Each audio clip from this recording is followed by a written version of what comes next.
I'm Matt McGowan with the Baseball Playground. We're here with such an exciting guest, Jared Halpert, probably arguably the best coach in California. At least that's what I think. Coach Halpert, thank you so much for being here. Yeah, thanks for having me. Tell us a little bit about your journey and how you even got to being the coach at Harvard Westlake and Team USA and all those amazing things you've done. Talk about me. Okay. I'm going to do it quickly. Played for Tom Usborne, grew up in Chatsworth. You know, the history before that is Little League and you know, travel baseball and stuff. But Tom Usborne is where it started, Chatsworth High School. Went to Fresno, played for Mike Batesel. Love both of those men. Definitely very influential in, you know, me personally in my upbringing, my baseball background. I got away from baseball and I went into fire after college. LaCour, who was the assistant from Usborne at Chatsworth, just got the Harvard Westlake job like 3 years prior, was killing it, was doing some things.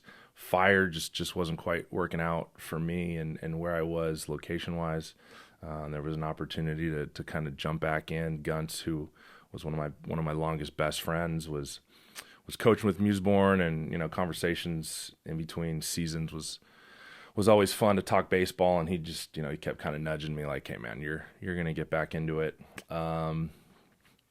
Opportunity, jumped in. I was the middle school baseball coach. I was running like the 13U. I had absolutely no idea what I was doing. I was terrible. You know, realized very quickly, like I'm sure most of us do, that playing and coaching are two separate universes. Yeah, man, just kind of hit the ground running and, you know, tried to learn as much as I could, had some opportunities, maybe stuck my big nose into some doorways that probably shouldn't have when it came to USA and whatnot. But I think like anything, you know, it's connections, it's who you know and opportunities, and you got to get in and work hard and go grab some things. You know, the USA Avenue was, I don't know, Tom Usborne kind of paved that way. Matt LaCour jumped in. You know, I got to shake some hands that I otherwise wouldn't be able to. And, you know, like I said, I just kind of forced myself in. I want to do this. You know. Well, what an amazing experience, right? I mean, you're the head 15U coach. Yeah. You get to select your team. You're in North Carolina. Talk to us about that process. Talk to us about the talent that you saw. You know, I probably shouldn't, but I put my foot in my mouth maybe more than I should. USA just doesn't do a good enough job promoting what it is. They really don't. You know, I don't think anybody really knows how to get involved. It's like this, you know, it's not an underground, you know, low key, you know, but it's not promoted enough, yeah. Right? Sister owned, you know, entity of Major League Baseball. And, you know, why isn't it on the MLB network, and why isn't it just blown up all over the place? Because, you know, leading up to and the preface for me saying it's arguably the coolest experience I think you can possibly have on a baseball field. And every time I hear, you know, Mookie Betts kind of hit the nail on the head this year when the microphone was in front of him regarding USA, is like, baseball is amazing in its own right. And I have no experience in professional baseball, but when he was comparing it to his professional experience, like, this is the coolest thing I've ever done. It's like, yeah, that wasn't bull, man. Like, that was real, because being able to literally represent, you know, your nation, whoever cares about it, and to the degree and magnitude of what it's worth. You know, going to Mexico and having 5,000 Mexicans, you know, screaming at you while you're playing Mexico in Mexico. I mean, that was like, yeah, amazing. This is the coolest thing I've ever done. You know, this is so cool. So, yeah, I mean, the process is brutal. It's lengthy. You know, 7 days and 120 degrees in Arizona, and you're at every single game. I think some of the coaches that I've seen cycle through, I certainly won't say them by name, that don't make it essentially and phase out of the track to being a part of the coaching unit of it.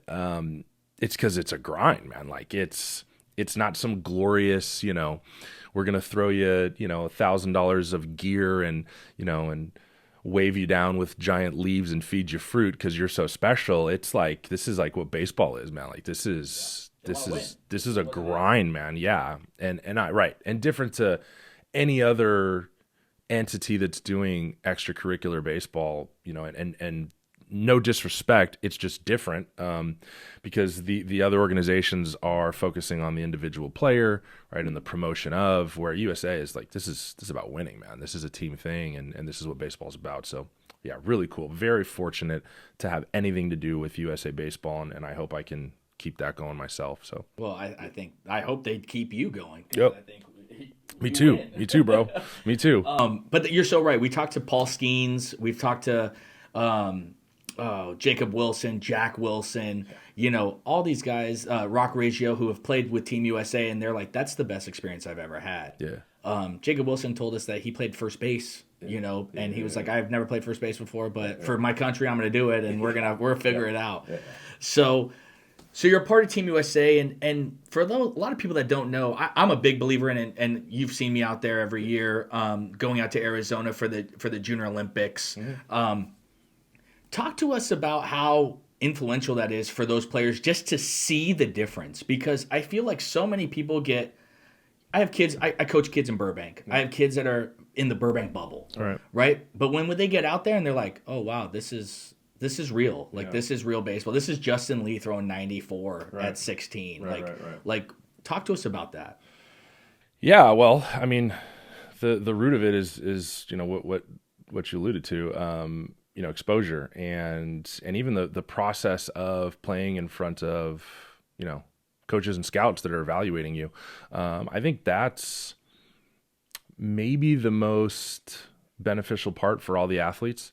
You can get comfortable in your backyard. You can get comfortable with, your coach and your teammates, and your parents are watching you. And there might be a big game or situation, at your high school. There might be a huge game, right? Championship games that your program has been to.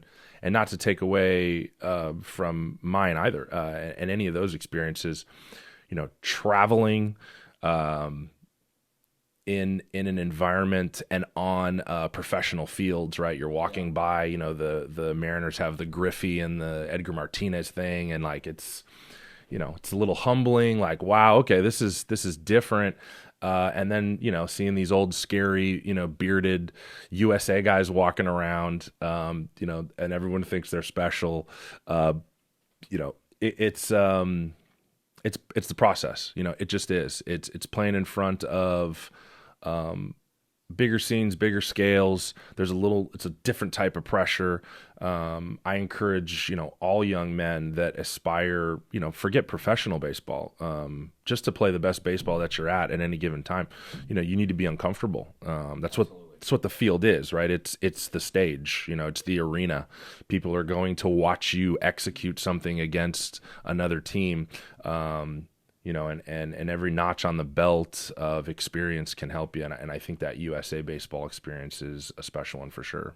Yeah, being comfortable in an uncomfortable situation. There you go. And having these kids realize that there is more baseball outside of your hometown or whatever. You might be the all-star here, but, there's guys that are putting in the work and grinding. So you're the head coach at Harvard Westlake. You've been to the CIF title multiple times. You've coached my favorite high school player I've ever seen, Pete Crow Armstrong. Mm-hmm. At what point, first of all, did you know he was just going to be an absolute stud? Because I would leave my games to go see your games to watch him play. I'll never forget the Huntington Beach game in the playoffs at your place where he just went off. Yeah, it was unbelievable. Oh man, when do you know? Like, I don't, he was kid famous when he was 12. I heard they rolled the ball to him in the All-Star game. They wouldn't pitch to him. They would roll the ball so that he wouldn't hit. I'll give you this story. I think this story is more relevant than anything about, when did you know or how. I mean, I don't think you knew. I think we've all seen what extremely talented kids look like. I mean, Drew Bowser's Amazing. wildly talented, and guys like Will Gasparino and Bryce Rayner now, and Jake Suttlesons and RJ Schrecks, and then arms like Jesse Bergen, and there's been freaks that have come through, to try to distinguish who was better or when did you know. I think a more interesting story is, and I got to see this from an early age as well, being at Chatsworth in high school and having alumni games. And all the former athletes, none by name, but all the former athletes were just so timid to jump on the field and just kind of get dirty with the high school kids. And I even remember back then kind of being like, rightfully so, because it's lose-lose, right? Like, if you get out there with the high school kids and someone does something better than you, or God forbid, gets a hit off you in an alumni game or strikes you out, I mean, like, all you can do is pretty much fail coming back. And I would think about it and go, yeah, man, I don't know what I would do. Pete comes back every year, and like, it's just, in the purest sense, he could care less. He almost wants you to beat him because that'd be so cool for you to beat, he's like, to beat me or to be better than me at something would be really cool. I think that's when I knew, like, he's different. I think your phone just spun off. He's different, man. He could care less. He's going out there and punch him out and dropping fly balls and trying to do crazy things and just being Pete. So I think that's when I knew, like, this kid's different for sure. Yeah, I mean, playing him as a freshman, or watching him play as a freshman and all the way up was just, such a joy, because it was, I mean, that class was unbelievable. Yeah, that class was pretty good. That class was pretty special. The Chaos Kids. That was our COVID class. Yeah, that was a. Yeah, and Snyder, right? I mean, Snyder was another. He wasn't in that class. He was before them. That class was Sam Biller, Tyler Gannis, Thomas McCaffrey. Gannis, a great kid. Oh my goodness. Yeah, that was a home run class, man. Yeah, that class was really special. So you've had all the success, and one thing that I preach as a coach, and I've called you multiple times, and I try to pick your brain and do certain things.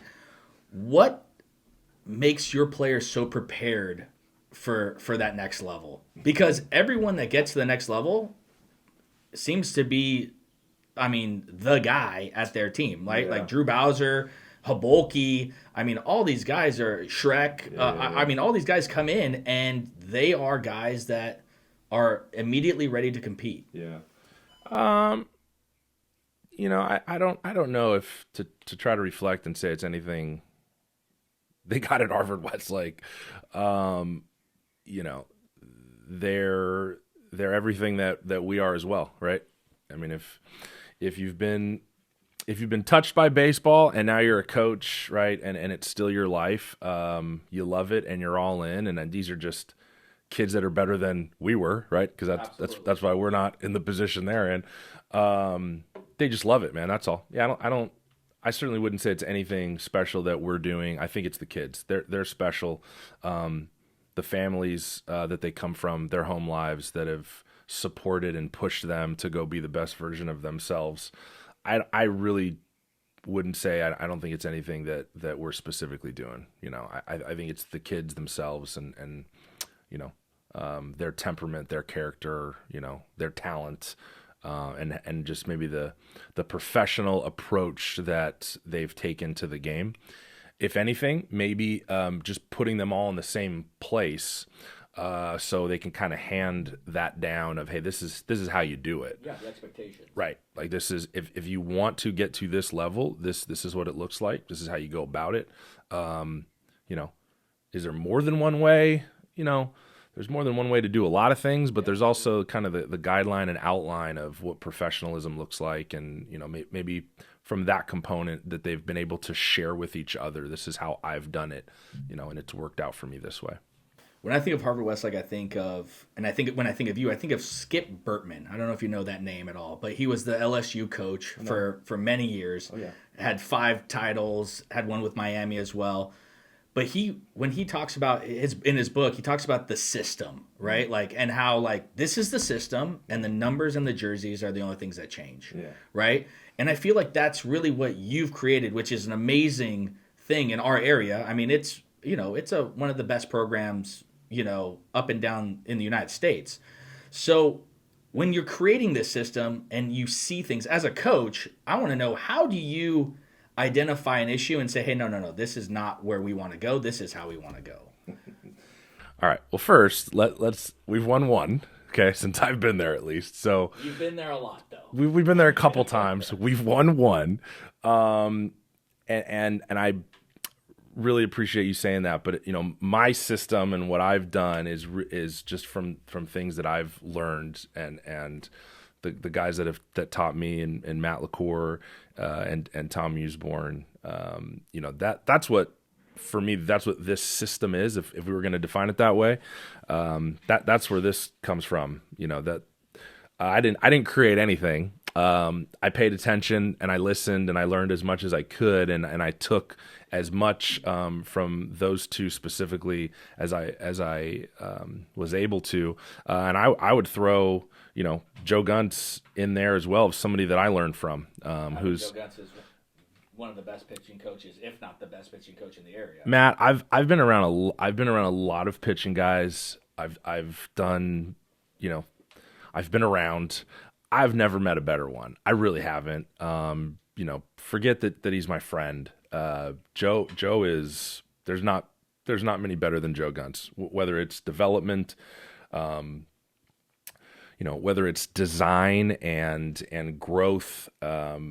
Whether it's game management and pitch calling and evaluation on how, we take what this guy can do and beat the opposition. I mean, Joe across the board is as you mentioned, is one of the best in the country, I think. And I'd put Matt LaCour and Tom Usborne, wherever they're at as well as some of the best. So to say anything that I've done, that's very flattering, man, but I've stolen everything. And try to not screw it up. To say, what if there's a problem and how do we fix it? I think you could probably bottle all of it up and just say it's, you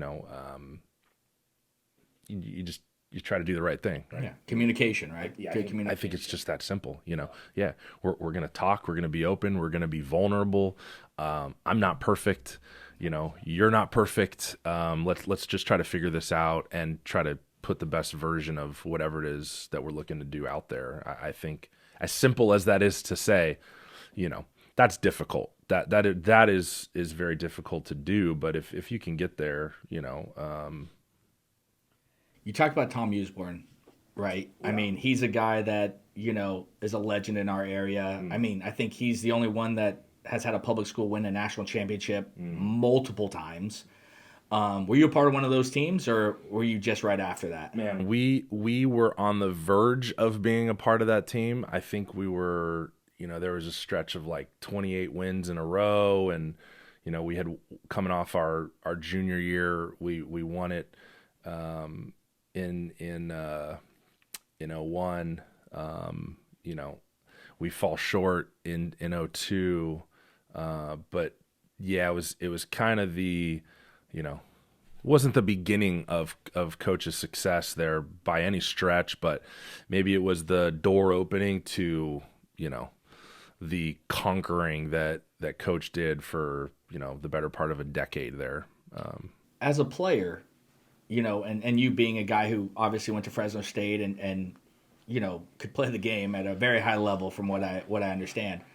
What's the best advice you've ever gotten from either your coach at Fresno State or Tom Usborne in hate school? I was a better athlete than a player. Let's clarify that. I wasn't a very good player. I was a good athlete. Man, I hate the cliche stuff. I really do, but it's something that I like to share with the kids a lot, and I think it resonated with me, and I get to use it, frequently. Is everybody wants to reflect on, learn from losing. You win the game, and if you don't, then you learn from what happened and you try to get better. And it's not right. It's not incorrect. That's a great sentiment.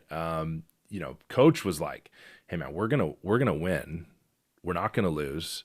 And when we win, we're gonna figure out what we can do to be better, so we continue to keep winning." And I think that one was like, oh man, like there's some secondary thinking, right? Like that's on another level of expectation, and what success looks like is, there's no complacency. We're not going to be satisfied with a W and just, if we lose, then we'll learn. It was let's learn every day. The opponent wasn't our game, ourselves, right? Chatsworth baseball was the opponent, and if we screwed something up, let's figure out how we can fix it so it doesn't affect us in this next one, and we can keep winning. I always thought that was like, man, there's a warrior mentality, you know what I mean, for you. So that I think we all hung on to that one. Museborn had a lot of sayings and things that we would reflect on and probably use, all of us, for a long time in our lives. So yeah, that's amazing, and he's doing what he's doing over at Sierra Canyon, and those are always great battles between Harvard Westlake. They're long, bro. They're long. I think we played 3. We had our 3-game series was a total of something like 12 hours and 50 minutes or something like that. Trying to let the sun go down, I guess. Oh my gosh. Get some shadows in there. Lots of everyone out thinking themselves probably is what was going on. One thing I want to transition to is, we talk a lot about the recruitment process and kids getting to the next level. You've been uberly successful getting kids to the next level. What would you tell a parent, or what do you tell your parents? How do you get those kids in front of the right people? Well, there's grades. There's the whatever percentage it is, but there's the I don't have to worry about you percentage, right? Pete's, and you can kind of work your way right within that realm of. I'm not going to need to do much. You're going to go play in the circuit. Everyone's going to know who you are. That's going to take care of itself. You've got a very large section that is, you've got to be able to have a lot of realistic self-reflection. You got a lot of coaches and people looking back that are in the game, you and I included, and say, hey, Division I, go be a junior college player, go be a Division III player. Just it can happen for you at any time, right? And if you're not at this point, at this time, you don't need to freak out. Just, let the bones fall where they lie and go be the best. And that's a great speech, but that's not what anybody wants to hear. And you know what? I didn't either. And I don't, it's not wrong. Once again, man, like that's not the wrong approach and theory. But it's not realistic. And, I think if that's what you're looking for, if families are like, hey, it's D1 or bust for us, well, we've got to give them some insight on, hey, the truth is, right, it's not looking that way right now. You're not there yet, athletically speaking, and that's what college looks like. This is a business. These coaches have families, just like we do, and their job is to win. And if you can't help them win, then they can't use you. Okay, so you try to give them some clarity, and then you move to, where are we missing? Right? I try to fast forward and just go there. Where are you not good enough, and why aren't you already committed or looking at Division I schools, or why aren't they looking at you? And if you can help expose, I think, the athletes and the families to, this is where it would appear that you're inefficient, then let's just work on it. Let's do everything we can to try to improve it. And if we fall short, and falling short means you're playing at a Division II, a Division III, an NAIA, or some junior college baseball, you're still in the game, and let's keep grinding. Which, once again, wonderful sentiment, and we'd all hope that it would go that smoothly. It's never going to go that smoothly. And not in my experiences, absent, and neither have mine. And you're not asking me, how do you combat or how do you avoid? But I just, man, the truth for me, has always led the best path. People are upset by it. They may not want to hear it. I'm dead wrong, and I have no idea what I'm talking about, and that might be true too.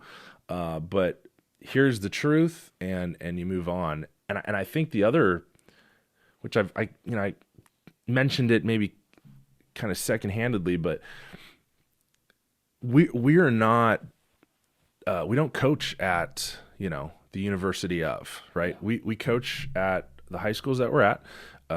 We do everything we can to try to help improve and develop, and then expose our athletes to those coaches and whoever's that are recruiting for these places. But the bottom line is, we're not recruiting for them, and all we can do is help you be the best version of yourself, and then try to put you in front of them. And at that point, that's all anybody can do.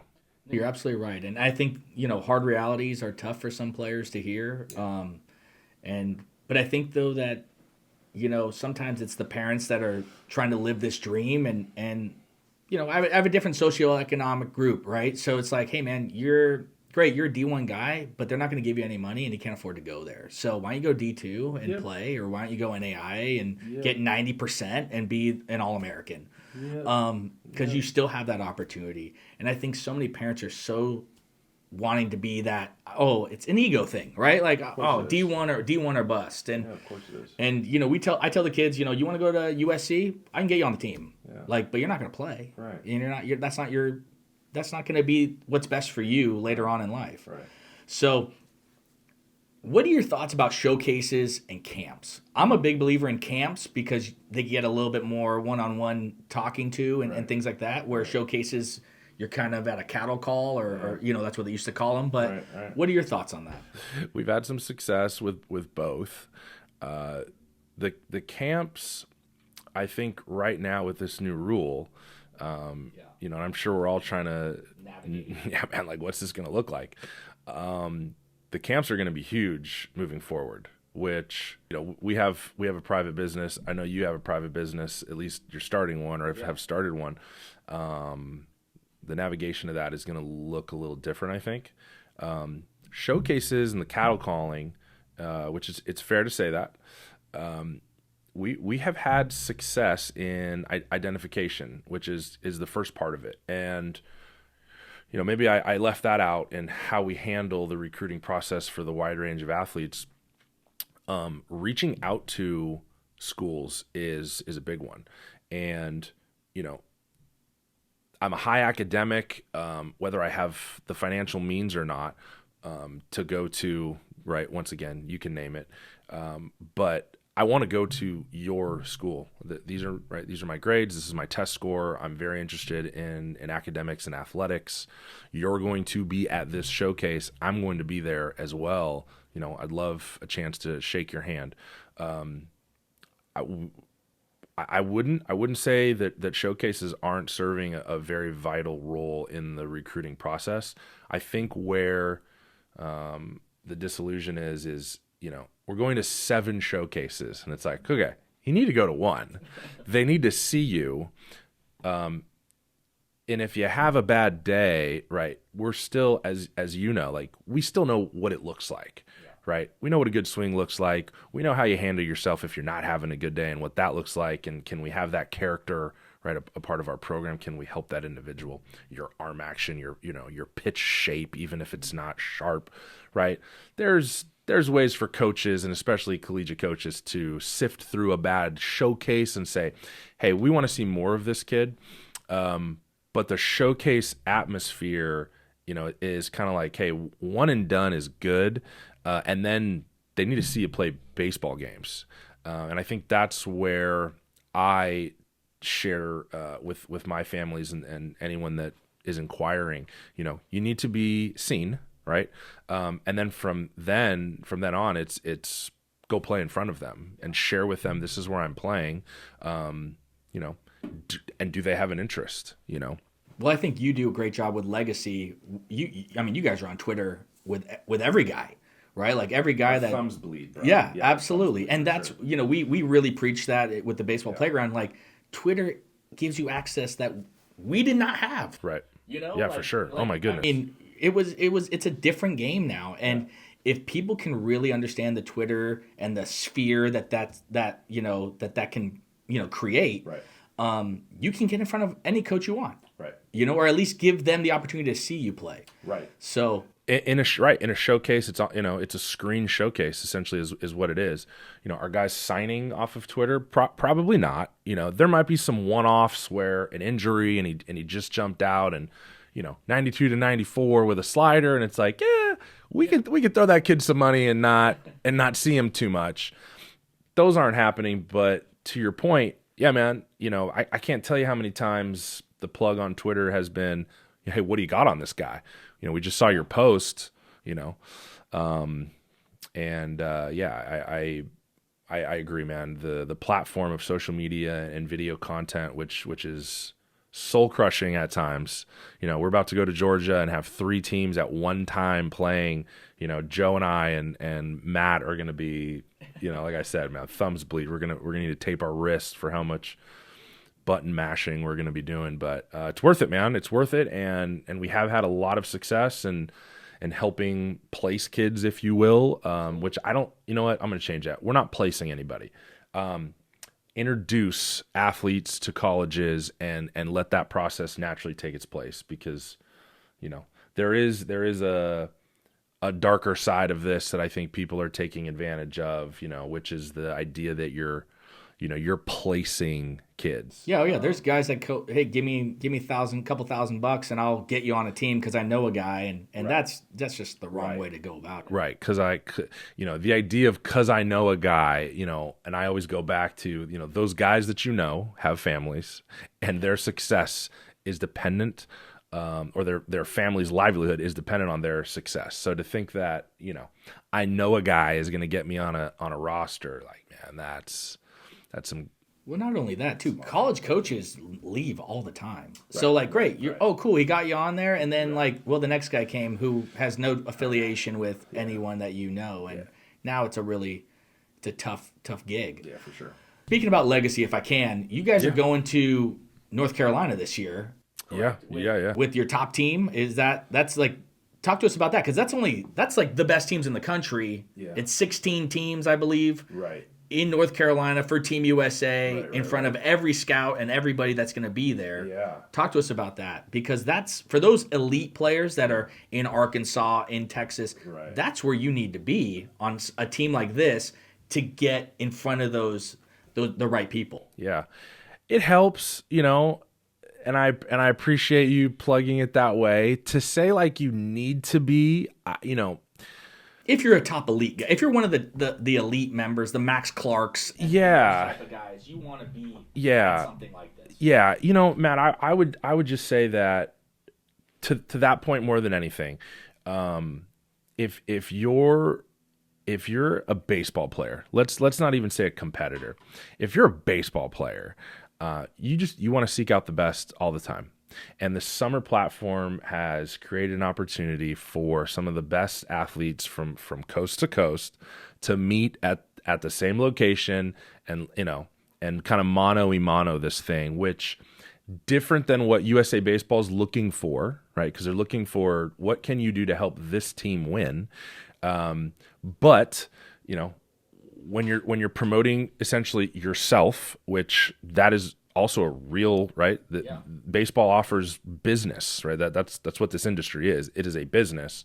It is probably $1 trillion business at this point in time, and if that might even be short. But yeah, I mean, everyone is helping athletes promote themselves. Max Clark, go face some of the top arms in the country, and put the cleats on and let's go and let's see what you got. That's pretty special, Once again, to navigate what the recruiting and collegiate landscape is going to look like, I don't know if it's going to be as detrimental, instrumental, to the kids moving forward. I do know that, man, if you want to get sharper, then, you gotta face something that's going to get you sharper. So, getting a chance to do that is cool. You and I, though, like here's the reality. I mean, if you play in Southern California, if you play in Texas, if you play in Florida, and no disrespect to any other state, but come get some, you're playing the best, I mean, Justin Lee Friday night, 95 with the split, like, you don't need to go to North Carolina to see that. You know what I mean? Like, yeah. And who's opposing him? Bryce Rayner. Right. And then Justin, go face Bryce Rayner. Right. And don't miss, because if you do, he's going to touch you too. They kind of got each other. Yeah. Notre Dame won that one this year. Yeah. But I think one of the balls landed on the parking lot or the parking structure. Majestic, bro. It was fun. I wish the result would have been different, but for that young man and for that environment, that was pretty cool. Yeah. Now, how is it? Bryce Rayner, arguably the number one player in the country at his age group. Talk to us about that. How do you deal with that? I bet. I mean, he's committed now, but before that, it must have been every team trying to reach out, or how did that? No, not that crazy. Okay. I think schools also have a very realistic look on. Yeah, and once again, not calling anyone out by name, but there's some schools that know they probably don't have a chance, and how much time and effort are they going to sacrifice and trying to grab a guy like that. There's also the element of professional baseball, and do I think he's capable, and is it a likely chance? Like I sure do, but there's also that element as well. How much time and effort are you going to spend in a guy that's should, in my opinion, get his name called really early next year?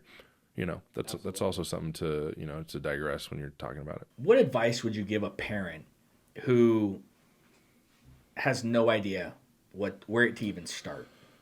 Oh man. Yeah, that one's tough. Because if you have no idea, then I guess you may not know what car salesman sounds like, which no disrespect to the car industry or the ones selling the cars, but the idea of I think like anything, man, if you care enough, you got to ask. You got to dig in, and you just got to start having conversations. You can certainly start with your high school coach. It's healthy, and it is appropriate for parents to try to stay away. This is your son's, right? This is your son's life. It is his team. It is his process and growth. And at the same time, you are a parent, and you better get in there. I try to encourage my own parents as much as I can, and everyone that we have under our scope, don't talk to me, or because I said so, that's just not good enough, man. Like that's not what this is. And if that's your response as a coach, you're missing drastically what this should be. So maybe my overall advice to parents is start with your coach, whatever coach you have in front of you. If that's who you've entrusted with your child, start there, ask them, how do we do this? Who should we talk to if it isn't you? And to that point as well, if that's the answer, well, you shouldn't talk to anyone else because I know all, there's another red flag to maybe try to find someone else to talk to, because, I'm going to bet you and I have never, uttered those words from our mouths. I don't know half of anything. And I'm always trying to find answers. So, communication is always going to be the key here. It is on the field and it is off the field. And if you're not sure of anything, then just keep asking until maybe the repetitiveness of the answer is what you come across, because then that's probably the truth, is find some consistency in answers and go from there. Coach, I have 3 more questions for you. Okay, it's called our last 3 outs. Nice. Favorite food? Oh, I mean, I'm fat right now, so that changes. Favorite food? Let's just go Mexican, man. Let's just bottle it up and do it right. It's SoCal. Yeah, you can't beat Mexican food. Yeah, I could eat that every day. I think I do. I'm a big Baja Fresh guy. Shout out to Baja Fresh. Nice. Favorite movie? Oh, I mean, it's Braveheart. It's 300. I'm total dude. Hero. Heroic fantasy. So let's just go with Braveheart. Do it right. Yeah. Favorite baseball player, alive or dead? Darren Erstad, no question. So upset that he's not at Nebraska anymore. He was their kicker there. He was their head coach for a handful of years. Man, I grew up on Angels baseball. I'm a diehard, even though it just pains me right now. And Artie Moreno has still been the owner, but Darren Erstad was such a savage and just kind of embodied there were cooler ball players like Griffey is obviously the king. There were better, more talented athletes, and there will be. But as far as what I think baseball offers, and what every young developing man should aspire to get from the game and what it is, he kind of did it, man. He was gritty, he was tough. There was always some chew dripping down his jersey. He was a dog, man. He was the best. Yeah. I went to Fan Fest. It was Angels had the the All-Star game years back, early 2010s, 12s or whatever. Yeah. And I see Darren Erstad, and I go up to him and I go, my favorite Darren Erstad moment is when he trucked that catcher. Oh, absolutely. And just lit him up like the 4th of July. Absolutely. And I brought that up to him. I was like, that was my favorite moment. And he's like, oh, I got him good. Oh, yeah. He's like, I played football. I know. I'm like, Yes. Yeah, you showed him. Yes. Oh, he got him real good. It was awesome. Yeah, he was the man. Coach, thank you so much for being on the baseball playground. I couldn't be more happy with having you on. I mean, I've been looking forward to this for a long time. Cool. I know. I'm sorry. No, you're good. You've been busy. So, but I appreciate it. Legacy, if you guys are interested in travel baseball, please look out for Legacy and their baseball group, and they'll be traveling the country this summer. Thanks, so, thank you. Thank you. I'm Jared Halpert, head coach at Harvard Westlake High School. I've been a part of USA for about 9 years, was the 15U head coach, and this is Baseball Playground.